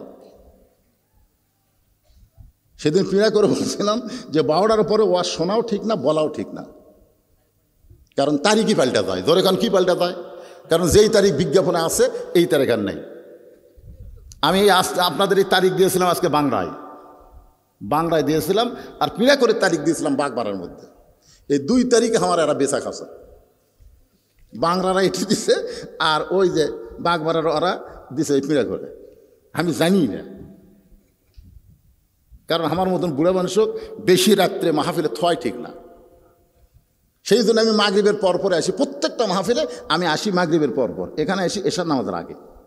9:30টায় তুলে দেবে, একবারে এক টানা 11:30 পর্যন্ত ওয়াজ করে মোনাজাতের 12টার আগে সব শেষ। ঘরত বসে থেকে ইচ্ছা করে আমাকে দেরি করে দেয়। আর আমি ইচ্ছা করে 12টার পরে যাওয়া চলবি না। তো এখন যে আলী বসে আছে, আপনারা বসে আছেন, এই ওয়াজটা না করে যদি যাই, আগের মতন যে ঘর ঘর মান্দা তার হার ওয়াজও নেই। আজকে এই এলাকার শেষ ওয়াজ। আগামী বছর পর্যন্ত বাঁচার কোনো গ্যারান্টি, আগামী বছর কেন আগামী কাল পর্যন্ত বাঁচার কোনো গ্যারান্টি। ভাই উঠতেছেন না? ভাই বসেন, ভাই বসেন। আচ্ছা ঠিক আছে, যাও। আপনার বুঝতে পারছি কিন্তু আমি বুঝতে পারছি, ঠিক আছে। একটু মনোযোগ দিয়ে শোনেন। অনুনাজ্জিলু মিনাল কুরআনি মা হুয়া শিফাউন ওয়া রাহমাতুল লিল মুমিনিন। আল্লাহু আকবার। মুমিনদের জন্য কোরআন হলো রোগ মুক্তি এবং রহমত স্বরূপ। আপনি যতক্ষণ কোরআনের মাহফিলে থাকবেন, যত অসুখ বিসুখ ব্যারাম ব্যাধি আপনার সামনে আসবে। যদি পেশাব লাগে, পায়খানা লাগে, যদি বলেন কোরআন ছেড়ে আমি যাব না, পেশাব পায়খানা সরে যাবে, আপনার দেহ রহমতের শান্তি পাবে। আল্লাহ আকবার। সবাই বলতেছেন না কেন? আমি কি আমার কথা কইলাম? আল্লাহ বলেছেন অনুনাজ্জিলু মিনাল কুরআনি মা হুয়া শিফাউ ওয়া রাহমাতুল লিল মুমিনিন। মুমিনদের জন্য কোরআন হলো শিফা এবং রহমত স্বরূপ। একটু মনোযোগ দিয়ে শোনেন। ওয়া আমিলুস সালিহাত, সূরা আসরের 2 নম্বর বিষয় হলো নেক আমল করা লাগবে। সে আমিলুস সালিহের মধ্যে পুরুষের জন্য 1 নম্বর নামাজ, নারীর জন্য 1 নম্বর পর্দা। এই ওয়াজটা করতেছিলাম। 3 নম্বর বিষয় হলো ওয়াতাওয়াসাউ বিল হক। হক কথা বলতে হবে, হক পথে চলতে হবে। হক কথা বলতে গিয়ে আল্লামা সাঈদী হুজুর 13 বছর জেলখানায় বন্দি জীবন কাটাইছে। আপনার বলেন তো আল্লামা সাঈদী হুজুরের কোনো দোষ ছিল? এজোরেখন কোনো দোষ ছিল?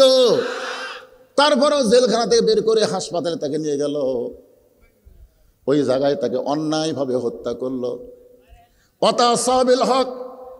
বাংলাদেশের সমস্ত বক্তা মিলে যত হক কথা বলেছে, আল্লামা সাঈদী একাই তার চাইতে বেশি হক কথা বলেছে। আল্লাহ কোরআনে বলেন, ওয়ালা নাবলুওয়ান্নাকুম বিশাইইম মিনাল খাউফি ওয়াল জুই ওয়া নাকসিম মিনাল আমওয়ালি ওয়াল আনফুসি ওয়াস সামারাতি ওয়া বাশশিরিস সাবিরিন। এ বাংলাদেশে একজন আল্লামা ছিল, আল্লামা আজিজুল হক। আজিজুল হক, তার বেটার নাম মামুনুল হক। কিন্তু এখন দেখতেছি ল্যাটপ্যাট করতেছে, ল্যাটপ্যাট। এই রে, ওয়াতাসাউ বিল হক, সূরা আসরের 3 নম্বর বিষয়। হকের পথে যখন চলতে যাবেন, নানা রকম বিপদ আপদ মুসিবত আসবে। নিজামী সাহেবকে অন্যায়ভাবে ফাঁসি দেওয়া হয়েছে, জোরে কোন ঠিক কিনা? আরে এখনকার হাসিনা আছে কে রে? আমরা হাসিনার সময় অনেক বক্তা, অনেক আলেম খেলাত পড়ে রব্বানা আতিনা ফিদ দুনিয়া হাসিনা, হাসানার জায়গাত হাসিনা করতে বাধ্য হয়ে গেছে। ওই হুজুরি বলতেছে অফিল আখিরাতে হাসানা, দুনিয়াতে হাসিনা, মরে গেলে হাসানা। এত সোজা না। হাসিনার মতন ফ্যাসিস্ট এই বাংলার জমিনে থাকলে মুসলমানদের আখিরাত কোনোদিন ভালো হবার পারে না। জোরে কোন কথা ঠিক কিনা? হকের পক্ষে সর্বপ্রথম আমাদের নর্থ বেঙ্গলের রংপুরের আবু সাঈদ সর্বপ্রথম 2 হাত বাড়ায় দিল, বাতিলের সঙ্গে আপোষ করব না, হকের পক্ষে জীবন দেব। জোরে কোন কথা ঠিক কিনা? আপনারা দেখছেন, আল্লাহ রাসূল বলেছেন, একজন শহীদ যখন কাউকে শহীদ করা হয়, হত্যা করা হয়, একটা পিঁপড়া কামড় মারার যে যন্ত্রণা, তার চাইতে কম কষ্ট পায়। কোন পিঁপড়া? বলতেছে যে পিঁপড়া চিনি খায়। আচ্ছা, চিনি খাওয়া পিঁপড়া 10টা যদি আপনার কামড় দেয়, আপনি করবেন, আপনি কোনকার চুলকাই করে, মানে 10টা পিঁপড়া কামড় দিলে চুলকারি মনে হয়, তাহলে এক পিঁপড়া কামড় দিলে কি মনে হয়? এটা আবু সাঈদের ভিডিও আমি জুম করে দেখছি। যখন এইভাবে হাত বাড়ায় দাঁড়াইছে, গুলি করো, বাতিলের সঙ্গে আপোষ করবো না, অন্যায়ের বিরুদ্ধে লড়াই করে জীবন দেব, কিন্তু বাতিলের সঙ্গে আপোষ করবো না। গুলি করলো, একটা গুলি বুকে লাগে, রক্ত বের হয়ে গেল। তারপর আবু সাঈদ ও মারে বাবারে একটা বারও কয়নি। তার মানে কি বোঝা যাচ্ছে? আল্লাহ রাস্তায় শহীদ হচ্ছে, একটা পিঁপড়া কাটার যন্ত্রণাও তার হচ্ছে না। সে আবার 2 ধাপ সামনে আসলো, আবার গুলি করলো। ও মারে বাবারে, মরে গেলাম রে, কোনো শব্দ তার জমানে নাই। আবার 1 ধাপ সামনে এসে গুলি করে। 2 জন বন্ধু এসে যখন আবু সাঈদকে ধরলো, আবু সাঈদ টলে পড়লো। এখান থেকে বোঝা গেল সর্বপ্রথম রক্ত দিল আবু সাঈদ। এই রক্ত দেওয়া দেখে আর মানুষ ঘরে থাকা পছন্দ করলো না, হকের পক্ষে সবাই জীবন দেওয়ার জন্য রাস্তায় দাঁড়িয়ে গেল। জোরে কোন কথা ঠিক কিনা? ওয়াতাসাউ বিল হক। আল্লাহ সূরা আসরের 3 নম্বর বিষয়ে বলতেছে, হকের পক্ষে তোমাদের থাকতে হবে। দরকার হলে প্রয়োজনে বাতিলের বিরুদ্ধে লড়াই করে জীবন দিবা। তোমরা মনে করো না এই জীবনটা তোমার সাধারণ হলো। ওয়ালা তাকুলু লিমান ইউকতালু ফি সাবিলিল্লাহি আমওয়াতুন বাল আহইয়াউ ওয়ালাকিন লা তাশউরুন। 4 নম্বর বিষয় কি? ওয়াতাসাউ বিস সবর। হকের পক্ষে থাকবার গেলে নানা রকম বিপদ আসবে, এর উপরে ধৈর্য ধারণের কি করা লাগবে? প্রশিক্ষণ। আমাদের প্রশিক্ষণ নেওয়া লাগবে। আপনার বলেন তো, যে মেয়ের জীবনে বাচ্চা হয়নি, বিয়ার পরে এবার প্রথম বাচ্চা হবে, আর প্রশিক্ষণ নাই? কারণ আছে না নাই? যে প্রশিক্ষণ পেটে বেদনা শুরু হয়ে গেছে, তল পেট, মানে প্রসব ব্যথায় যখন ব্যথা উঠছে, এখানে চিনচিন করছে, ও মারে মরে গেলাম রে, গলার দড়িতে মরে, বিষ খামড়ে। কে রে পাগলি, প্রসব যে একটা ব্যথা আছে এটা তো বোঝা লাগবে। মনে করছে এমন সময় ধাত্রী বাচ্চাকে টান মারতেছে, এমন প্রসব ব্যথা, ব্যথার যন্ত্রণায় মা বেহুশ হয়ে গেছে। মা যখন বেহুশ হয়ে যায়, ওই সময় বাচ্চাকে গোসল করায়া মায়ের বুকের ওপর যখন তুলে দিছে, শরীরে বাচ্চার পরশ পাইয়া মা হুঁশ ফিরে পাইছে। বাচ্চারে পাওয়ার সঙ্গে সঙ্গে মা ডান হাত দিয়ে বাচ্চাকে মুখের কাছে নিয়ে ওই বাচ্চার ঠোঁটে চুমা খায়, কপালে চুমা খায়। দাদি নেই তিরস্কার বলে, চুমা কেন খাসতেছি? লাত্তি মারা এর ভাই দে, লাত্তি মাইরা এর ফেলে দে।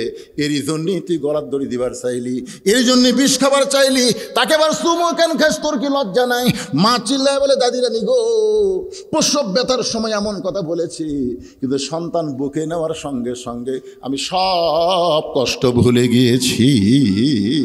আল্লাহর কোরআন বাংলাদেশে গালিব করতে গেলে এই প্রসব ব্যথার মতন আমাদের অনেকের কষ্ট হবে। কেউ ফাঁসির মঞ্চে যাবে, কেউ জেলখানায় যাবে, নানা রকম কষ্ট সহ্য করার পরে এই 2026 সালের ফেব্রুয়ারি মাসে আল্লাহ রেজাল্ট দিবে। যদি কোরআনের সমাজ দেখতে পাই, অতীতের প্রসব বেদনার মতো আমরা সব ব্যথা ভুলে যাব। বাংলার আকাশে কলেমার পতাকা পথ করে উড়বে, দৃশ্যটা দেখব। আল্লাহ কবুল করেন, জোরে করেন আমিন। এবার রাসূল বলে, আলী, কে তোমার কাছে ওড়না কিনলো? এই খরিদ্দারকে তুমি চেনো? আলী বলতেছি, ইয়া রাসূলুল্লাহ, আমি তো চিনবার পারি নাই। রাসূল বললেন, তাহলে শোনো, ফাতেমাকে আল্লাহ এত ভালোবাসে। ফাতেমা হলো পর্দানিশী, আর পর্দানিশী নারীকে আল্লাহ এত ভালোবাসে। পর্দানিশী নারীর ওড়না দুনিয়ার কোনো মানুষ কিনুক, এটা আল্লাহ পছন্দ করে নাই। এই জন্য আল্লাহ একটা ফেরেশতাকে খরিদ্দার বানায়া তোমার কাছে ওড়নাটা কিনে 6 দিরহামে আল্লাহ তাআলা ফাতেমার ওড়না যত্ন করে জান্নাতের মধ্যে রাইখা দিয়েছে। আলী বলতেছি, ইয়া রাসূলুল্লাহ, তাহলে যেই ফকির আমার কাছ থেকে ওই 6টা দিরহাম নিল, এই ফকিরকে? রাসূল বলতেছেন, ওই ফকির ওই ফেরেশতাই। আল্লাহ বললেন, ফেরেশতা, লিয়াবলুয়াকুম আইয়ুকুম আহসানু আমালা, আমি আলীকে পরীক্ষা করব সুন্দর আমলের। ফেরেশতা বলে, আল্লাহ কি আমল? বলে, যে 6টা দিরহাম দিয়ে আলী খরিদ্দার হইয়া অন্য লিয়া ওই 6টা দিরহাম ফেরত দিয়ে আই। ফেরেশতাকে কীভাবে ফেরত দেব? ফকির হয়ে যা। ওই ফকির হয়ে গেলি তোমার আলী দিবে। আল্লাহ কইতে, আলীরে চিনিস না? আমি আল্লাহ চিনি, যা। নবী বলেন, আলী, ওই ফেরেশতা ফকির হইয়া তোমার কাছে যখন ভিক্ষা চাইলো, তুমি আল্লাহর কোরআনকে সম্মান দিয়া প্রথমে 1টা দিরহাম দিবার চাও, তারপর আরো সম্মান দিয়া ওমা তুনফিকু মিন শাইইন ফি সাবিলিল্লাহি ওয়াফা ইলাইকুম ওয়া আনতুম লা তুজলামুন। তুমি যখন 6টা দিরহাম দিয়া দিলা, আল্লাহ এত খুশি হলো, তোমাকে আল্লাহ তাআলা 60টা দিরহাম ফেরত দিবার চায়। কিন্তু কেমনে ফেরত দিবে? ওই ফেরেশতাকে আল্লাহ তাআলা উটওয়ালা বানায় তোমার কাছে দিল, 100 দিরহামে বাকি উটটা কিনলা। যেই বাকি উটটা কিনলা, ওই ফেরেশতাকে আল্লাহ খরিদ্দার বানায়া 160 দিরহাম দিয়ে তোমার কাছে উটটা কিনে নিল। 100 দিরহাম উটওয়ালারে দিয়া বাকি 60টা দিরহাম দিয়ে তুমি 2 বস্তা কিনে নিলে। ফাতেমা বলতেছ, গো স্বামী, জামিলা আমার আগে কেমনে জান্নাতে যাবে সেইটা না বলে আপনি কি ওয়াজ করতেছে? আমি এতক্ষণ বসে আছি জামিলা আমার আগে কেমনে জান্নাতে যাবে এটা শোনার জন্যে, আর আপনি কি শুরু করছেন? আলী বলতেছে, ইন্নাল্লাহা মা'আস সাবিরিন, ধৈর্যশীলদের সঙ্গে কে আছে? জোরে বলেন, কে আছে? তুমি এই যে ধৈর্য নিয়ে বসে আছো, কোন আমলের কারণে জামিলা জান্নাতে যাবে শুধু এইটুকু শোনার জন্যে? ফাতেমা বলতেছে, আমার আগে কেমনে জান্নাতে যাবে সেটা কোন তো, আপনি জানেন তো, সেটা বাদ দিয়ে কি ওয়াজ করতেছেন? আলী বলতেছেন, ফাতেমা শোনো, তুমি জান্নাতে নারীদের নেত্রী হওয়ার কারণে আল্লাহ তোমাকে হেঁটে হেঁটে জান্নাতে নেবে না, উঠের পিঠে করে আল্লাহ তোমাকে জান্নাতে নিয়ে যাবে। কারণ সাইদাতুন নিসাই আহলেল জান্নাহ ফাতেমাতুজ জোহরা, ফাতেমা হলো নারীদের জান্নাতি নারীদের নেত্রী। এখন নেত্রীকে আল্লাহ হেঁটে হেঁটে কেমনে জান্নাতে নেবে? উঠের পিঠে করে জান্নাতে নেবে। তুমি যখন উঠের পিঠে চড়ে জান্নাতে যাচ্ছ, এমন সময় কিছু তো যাওয়ার পরে উটটা ব্রেক হয়ে যাবে। ফেরেশতারা বলবে, আল্লাহ, উটটা নিজেই চলতেছিল, সেই উটটা ব্রেক হলো কেন? আল্লাহ বলতেছে, যদি সহজে যাবার না চাই টাইনে নিয়ে যাওয়া লাগবে। ফেরেশতারা বলতেছে, আল্লাহ কি খন, টানার মতন উটের কিছুই নাই, কি ধরে টানবে সেরকম তো কিছুই নাই। আল্লাহ বলতেছে, ফেরেশতা, ও ফেরেশতা, এই যে 6 দিরহাম দিয়ে ফাতেমার ওড়না কিনে কোন জায়গাতে রাখছো? ফেরেশতাকে আল্লাহ জান্নাতের মধ্যে, তো ওড়নাটা নিয়ে এসে উটের গলা বাঁধে দাও। ওই ফেরেশতা ওড়নাটা উটের গলায় বেঁধে দিবে। আলী বলতে, ফাতেমা, ওড়নার একটা অংশ নিচের দিকে ঝুলতে থাকবে। এমন সময় আল্লাহ বলবেন, কাঠুরার বউ জামিলা, তুমি কোথায়? জামিলা বলবে, লব্বাইক আল্লাহ, আমি তো এই জায়গায়। আল্লাহ বলে, জামিলা রে, তোমার স্বামী সব সময় আমার কাছে দোয়া করতো, আল্লাহ আমার জামিলাকে তুমি সবার আগে জান্নাত দিও। যেই জামিলা নবীর মেয়ে ফাতেমা আসার পরেও দরজা খোলে না, আমি কাঠুরের হুকুম না থাকার কারণে আমি জামিলাকে দুনিয়াতে কিছুই দিবার পারিনি, কিন্তু স্বামীকে এত ভক্তি করার কারণে আমি জামিলার জন্য প্রাণ খুলে চোখের পানি নিয়ে দোয়া করি, আল্লাহ আমার বউটাকে দুনিয়াতে কিছুই দিবার পারলাম না, তুমি সবার আগে তাকে জান্নাত দিও। আল্লাহ বলে, জামিলা রে, তোমার স্বামীর দোয়া আমি কবুল করে বেকায়দায় পড়ে গেছি, কারণ খাতুনে জান্নাত সবার আগে জান্নাতে যাবে, জান্নাতের নেত্রী, কিন্তু স্বামীর দোয়া কেমনে ফেলে দেব? জামিলা রে, এখন উটটাকে টেনে টেনে তুমি জান্নাতে নিয়ে যাও। তুমি ফাতেমা মনে করবে আমি উটের পিঠে চড়ে আসছি, আমাকেই তো কাঠুরার বউ জামিলা জান্নাতে নিয়ে যাচ্ছে, কিন্তু আল্লাহর কৌশল হলো উটের পিঠ থেকে তোমার পা জান্নাতে পড়ার আগে, উটের পিঠ থেকে তোমার পা জান্নাতে পড়ার আগে ওই জামিলার পা জান্নাতে আগে যাবে। সঙ্গে সঙ্গে ফাতেমা চিল্লায় বলে, আল্লাহ আল্লাহ। যেই স্বামীরা